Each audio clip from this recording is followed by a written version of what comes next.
out. So we are chatting with Paul Beveridge, the founder, vintner, wine grower, everything at Wilridge. Paul, why don't you introduce yourself and tell me a little bit about your history there? It's you go way back to when Gary Figgins wasn't interested in selling a single bottle or opening up his tasting room for a single bottle. It sounds like. Oh no, you've been reading some stories.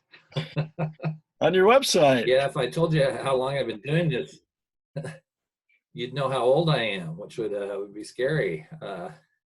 No, I've been doing this a long time. Wilridge is Seattle's oldest winery. We've been around since 1988, and for years we bottle our own grapes and did all the work over here in the Madrona neighborhood of Seattle.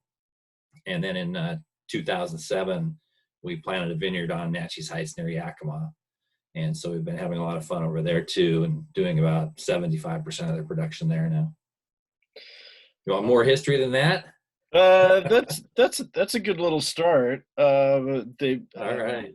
the slow guide folks want to know in what ways have you been impacted thus far by the pandemic? How has that been reflected? First with the retail side, and then from a viticulture standpoint. Yeah, from the retail side, it's of course been devastating. We sell more wine at more farmers markets than any other winery in Washington. We helped get that program started down in Olympia, and we've been shut down at all the markets for months now. We maintained our tasting room at the vineyard and our tasting room at the Madrona winery, but on limited hours and bottle sales only. We just were allowed to reopen Seattle with tasting, so we're doing that on the weekends, and people are supporting it. That's been great, but no, it's been very very tough because we have all the expenses on the viticultural side still, and none of the income coming in because the grapes don't stop growing, and so we've been out working on that. And we also, just finished bottling, which we had to do with safety procedures and everything else. And I should probably show you, don't put your pinky in a bottling machine. So I've been dealing with that lately too. Wow. Okay. Yeah. No, I actually had a little surgery on my pinky this morning. Okay, that would explain why you needed to move this. And as far as the vineyards go, when I talked to Dupouche a couple weeks ago, he says the vines aren't going to walk away. So has this been to some extent kind of therapeutic for you to go in the vineyard? It's a pretty special place you have up there. It really is a beautiful spot. I mean, anybody that's come to the vineyard on Natchez Heights and seen it knows why I fell in love with it. The second I stepped out of my car, 14 years ago. We're on that Cowiche Canyon Nature Preserve, and so we've got spectacular views. And we call ourselves a recreational vineyard because of the rock climbing, mountain biking, hiking, everything that people do up there. And we're getting more and more doing concerts. We're almost becoming like a mini gorge. We've got our own little canyon, and we're putting in an amphitheater this year, working with the county on doing some new things. Yeah, it's a special place. Yeah. I should be out there for this interview with a beautiful backdrop instead of sitting here in my office, recovering from pinky surgery.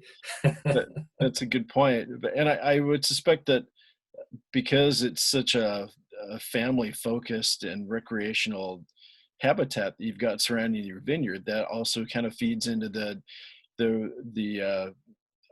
your role as probably the biodynamic vineyard leader in Washington State. Is that kind of how all this fits into play a bit?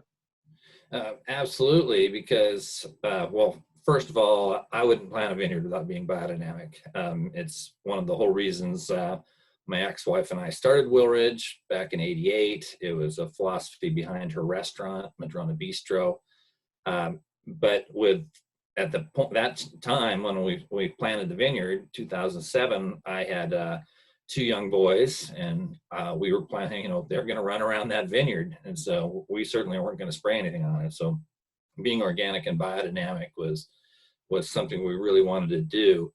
But I should emphasize that the reason I went biodynamic is completely from a wine quality standpoint.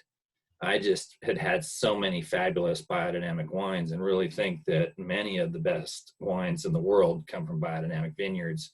And who wouldn't want to be on that list? If you look at some of these wineries. And so for me, it was a great thing to do. And then it's just proven itself over the last 14 years. It really works. Now, how hands-on are you, and who else is involved in managing that vineyard for you? Yeah. So, I live there about half time, back and forth every week. But Abraham Gonzalez is our manager, and he planted it 14 years ago, and he runs a crew there, and he runs about a dozen vineyards up in the area. Treveri has a project up there that's really exciting. And there's of course NHV Vineyard, which was the first, and we're getting more and more producers on Natchez Heights. It's a great location considering global warming. We get some great weather. I think that's why Treveri's up there, along with, well, as you know, Eastern Washington's a pretty ideal place to grow grapes, and it's an ideal place to be organic and biodynamic. We don't get the mildews, the rains at harvest, that sort of thing that plague a lot of other places. Right. How much training did he have to do to be down with you, so to speak, on the certified biodynamic approach? Well, that's interesting, because I was one of these winemakers when I started. I'm not one of these winemakers that pretends he knows the grape grower's vineyard better than the vigneron knows it. So I always worked with great vineyards around the state, most of the AVAs in the state over the years, and I let them grow the grapes. I was too busy with a full-time day job too at that point. So I would actually ignore, when I was reading a book, I would ignore the viticulture sections pretty much. And so in 2007, I had to take a crash course in viticulture. And then Abraham had to learn organic and biodynamic. And we had the luxury of an amazing consultant, Philippe Armenier, from family in the Rhone Valley, with a biodynamic vineyard there. And for the first 5 years, Philippe came up on a regular basis, and he's still available, email and telephone when we need him. We use his version of the calendar every year, and his recommendations on when to pick and things like that. And if you've ever met him, he's just a wealth of knowledge and an amazing guy. Mm-hmm. So you've been making wine for about 20 years before you planted your vineyard? Yeah, I'm not so great at math, but 1988 was our first vintage. Okay, so then how did you have to adapt your winemaking protocols as you got more and more into the certified biodynamic approach? There's a lot more that happens on the vineyard side, because we'd always been minimalist. Never, always we were trying to express the vineyard. And one of the things we did from the very beginning is we always did single vineyard wines.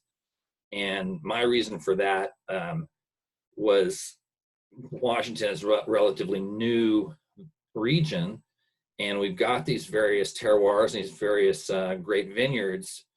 Let's experiment with them. Let's express them. Let's express those vineyards. And so we have always had that minimalist approach, even when we were working with, say, Clipson on Red Mountain. They may not have been organic, but once we got to the winery, we essentially were. The biggest thing for me was I was very nervous about having to go 100% natural fermentation. And when we started the winery on Natchez Heights, it's about a 10-minute walk from the vineyard. We repurposed an old apple warehouse that had been abandoned for 30 years and put the winery in there. And well, we don't have any indigenous yeast that's been living in the walls of the winery for 300 years, like they do in France. So we did a lot of little startups. We had a whole series. We took our Pinot Gris, which is the first wine to ripen every year, or the Muscat, but usually the Pinot Gris. And we made these little starters about 2 weeks before we thought we were going to be ready to pick. And we put little balloons on them, and we had them all going, and we were going to use that as our, we took some grapes and crushed them down. We're going to use that to start the vintage, or start the fermentations.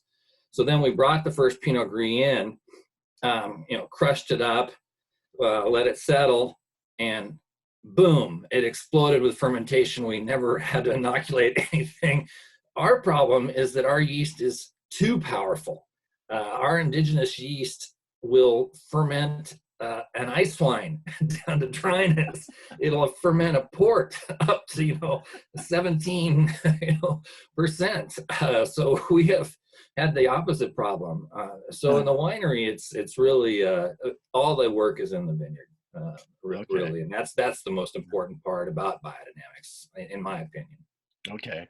How easy or how difficult is it to introduce customers onto the concept of being that you're offering them certified biodynamic wines? That's a great question, and sadly, I think it is less known in Washington State than in, say, Oregon or California, where there's certainly more vineyards and wineries doing it, and certainly compared to Europe, where it's known by the general public on a regular basis. And interestingly enough, we inherited some pears and apples, which we now use in our brandy production. But when I was selling them, I got the highest price for my pears and apples in Washington State because they were sold in Europe as certified biodynamic. Okay. And if you want to get into politics, unfortunately, Global Gap came in, and it's too expensive to for a 5-acre orchard to go through all that process every year. So we can't sell in Europe anymore, and that's too bad. But we do get a lot of European customers who are on tour, on vacation, who come to us just because we're biodynamic, and so that's always fun. But considering that Washington State, Eastern Washington, is so ideal for organic viticulture, you'd think more folks would be doing it. And I think it's partly because we're not near the market. Napa and Sonoma have San Francisco right there. The Willamette has Portland right there. We're separated, and a lot of the farmers, I don't think, see the potential of it. But it's the fastest growing category in the wine industry, I understand, right now is organic, and we're trying to position ourselves as the boutique organic and biodynamic vineyard and winery and distillery in Washington State. And when we're trying to export, that's the pitch we make. Okay. And I would guess that when you go and present your wines to people at the farmers markets, those are in large part, a lot of the people that get what your approach is, right? Yeah, exactly. And that may even be the reason they come to the tasting room in Pike Place, is we're one of the only biodynamic wines they can find. And of course, then we turn them on to some other wineries while we're at it, and they end up loving Washington. Right. Now, what percentage of your portfolio is certified biodynamic in terms of percentage of your case production on average? So 100% of what comes from our vineyard, so all of our estate wines are certified biodynamic. We still continue to make wines from vineyards around the state, and starting, I guess, with 2018, we are 100% organic now. So we no longer source from any non-organic vineyards. And that's a great development, that there have been some really fabulous organic vineyards planted. So we work, for instance, with an organic vineyard on the Walluk Slope for that really ripe character fruit, that early fruit, which we can bring in, completely process, and have it, in the cellar when the Natchez Heights fruit starts coming in. Right. There's also some fabulous vineyards. Natchez Heights is now 100% organic. There was one holdout, and he's converting. And Abraham manages that vineyard as well. So they're converting to organic. So we've got 100% organic AVA. And so we source fruit from some of those vineyards and some also some that are very close. Strand Vineyard, due south of us, it's not on Natchez Heights, it's not on andesite, but it's very similar terroir. And then our whites, we go down to the Columbia Gorge for Chardonnay and Pinot Gris from Acadia Vineyard, which is next door to Celilo. So of course, a fabulous terroir there for white wine. Okay. Yeah, I think you're an attorney, and part of your Recovering. Yes. So, and I've gotten the sense over time that the people that are certified biodynamic rightfully are very defensive about putting that on their bottles. Am I fair in saying that? As far as defensive? well, I would say you are quick to point out when people are misusing the biodynamic term, because it's a trademark, right? Yeah, it's trademarked by the Demeter Association that you have to be a member of. And yeah, sometimes there's some philosophical issues about what's true biodynamics and what's just the latest trend from California. But no, I mean, I think, yeah, if you're not certified, that's too bad, you know, because it's a lot of work. It's about as much fun as doing your taxes. But we do it every year, and we really believe in it, and we really believe in Demeter and what they're doing both in the United States and internationally. And so that does set us apart from a few folks that practice biodynamics but don't go to that extra effort of being certified. And it is a lot of work. It is, yeah. And in the criteria that the Slow Wine Guide has is, I think as I was mentioning to a producer earlier today, I think my doctor asked me fewer questions than the list that Slow Wine Guide has. They're very protective. I think when you get a chance to look at that, you'll my guess is you'll be impressed. Oh, getting kind of wrapping this up here. What percent? How close do you think? A decent percentage of vineyards in Washington State are to being organic, but just don't want to go through all that paperwork that you referenced as far as being certified organic? You know, there are a few.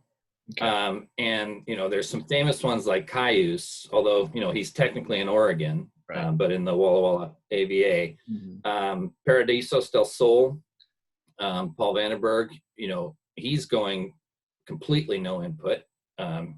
He's not even, you know, he's trying to be completely no input, and he won't do the paperwork. I mean, you get audited every year. It is equivalent and is about as much fun as an IRS audit, which you get maybe every 10 years. Right. So I get the full organic audit and the full biodynamic, and then there's all those label approvals every time you make a little change. Mm-hmm. So, you know, it's definitely the fun of biodynamics is out in the vineyard. It's not the paperwork. Okay. That's Yeah. That's great. And then the list of wineries and vineyards in Oregon is very long that are that chapter for Oregon, the Slow Wine Guide, is very impressive. Washington, it's a struggle. And I guess to some extent, is that actually help you separate yourself and define yourself in Washington as a leader in certified biodynamic? Well, I'd hope so. And it certainly helps west of the mountains with the marketing here. Okay. You know, with the restaurants in particular where they get it. And it differentiates us from a lot of other Washington wineries. And what's sad is it is so much easier to be organic in Washington State than in the Willamette Valley. You know, they've got all that rain at harvest and all that humidity. Mm-hmm. So they're really dealing with mildew, and we rarely have to deal with mildew here. So I wish more growers would go that way. Okay. And if you want to get a little political, I got some theories on why they're not.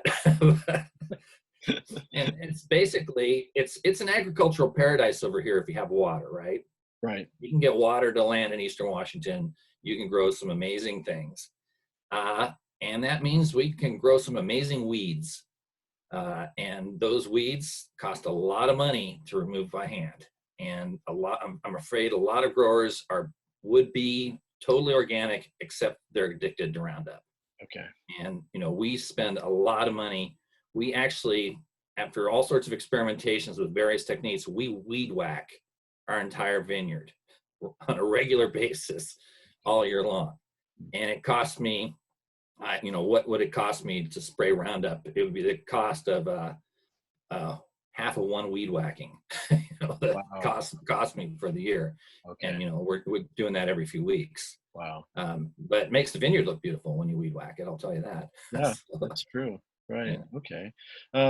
Well, as far as certified biodynamic and the slow wine guide, was there anything that we didn't talk about that I didn't ask that you wanted to mention for this?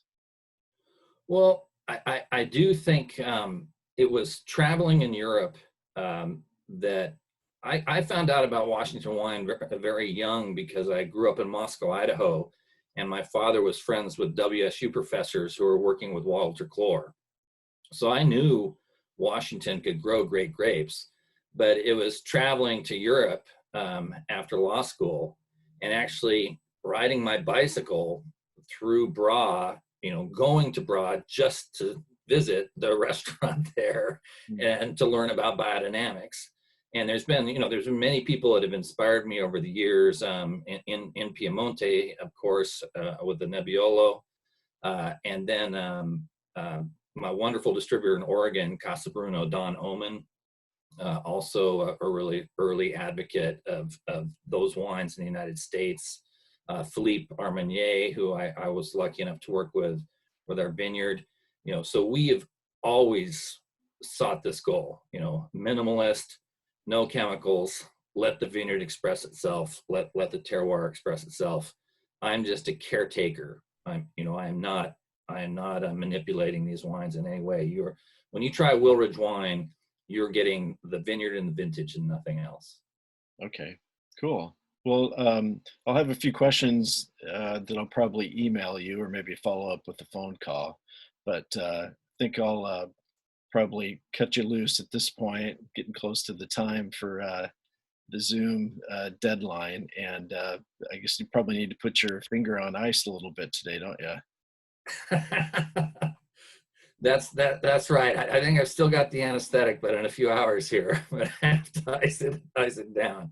Okay. Yeah. All right. Well, No, thanks. no, this is wonderful. And yeah, absolutely. Any questions? And frankly, I could talk about this stuff for hours if you wanted me to. Yeah, no, it's you're very well spoken. Reading on your history, it all makes sense. It really does. So anyway, I'll catch up with you soon, I Paul. Thank you even, I again. even, Go ahead. I even teach a 1 hour seminar on biodynamic viticulture. That's a lot of fun. Oh wow. And Okay. I enjoy giving that. Yeah. Okay. Where do you do those at? Is that those at the tasting room or at the vineyard?